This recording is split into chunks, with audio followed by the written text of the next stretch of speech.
Hey guys, Lee Toft here. Welcome to Speed Tips from my garage in the classroom. Today is number 109. Today we're going to talk about the reactive split step, or the loading phase, okay? It's a quick load before the actual movement occurs. So I'm a tennis athlete and I'm waiting for a return to serve. Boom, I hit and then I'm ready to go. Now, Auburn University in their softball program several years ago started to implement this, and I was glad to see it. Didn't like the strategy the way they did it, but I like their thought process. They're starting to understand that what they would do with their infielders in softball is they'd have them jump, load, and go. But the problem is they were doing too much of a good thing. They were going way up in the air and then they were loading. There's no need for that. It's actually better if they had lighter, lower loading, because then they're quicker out of it rather than having to disperse all that extra weight that they were incurring because they lifted so high and then had to lower. Okay, they just didn't need to do that.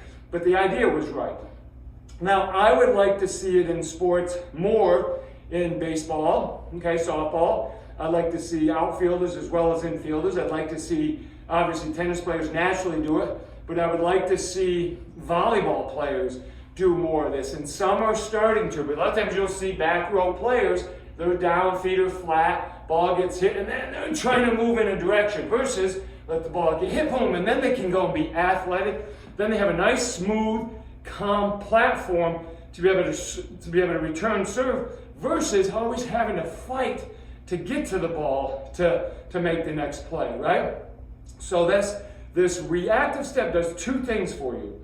It is a preload, so a pre-stretch. So if you took a rubber band and stretched it, okay, now there's more energy. When I let that go, there's a lot more energy than if I just had it unstretched, okay? So the muscle tendon gets stretched, boom, and then it explodes, and then I'm going to move faster. Number two, the natural reorganization of my feet, okay? So I might, like tennis a lot of times, you'll start like this, and then all of a sudden they split, and then they go. A soccer goalie is waiting for the penalty kick. You know, they should be, boom, hit, and then they're ready to go in the direction they need to go. Infielders, okay, even outfielders. So I think that it's so valuable because of this loading phase and the reorganization of the feet to be able to move. Now, even if you have to go backwards, let's say I load, boom, and now I have to open. Well, this allows me to do this quicker versus sitting flat, then having to go, right? This preload makes me quicker to be able to make that hip turn to go in the new direction that I have to travel, okay? One of the best tools is a Z-ball, okay? Or an agility ball, reaction ball, okay? Now let me just show you, I'm gonna show you with a tennis ball first, and then I'll show you with that. So the timing of this is when the ball hits, you hit, okay?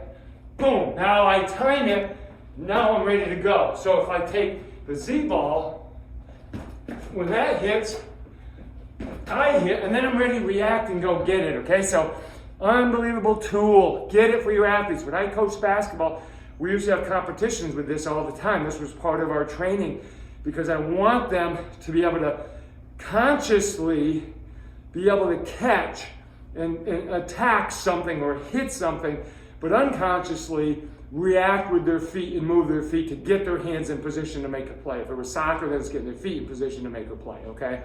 So, hey, preload, get that pre-stretch, more energy, they're gonna move faster, and I think your athletes are gonna start to benefit from that because you're gonna be able to teach them while they're doing these things, and you'll see the flaws in their movement while they're doing it naturally and reactively, okay? Hey, we'll see you for number 110, guys. Have an awesome day.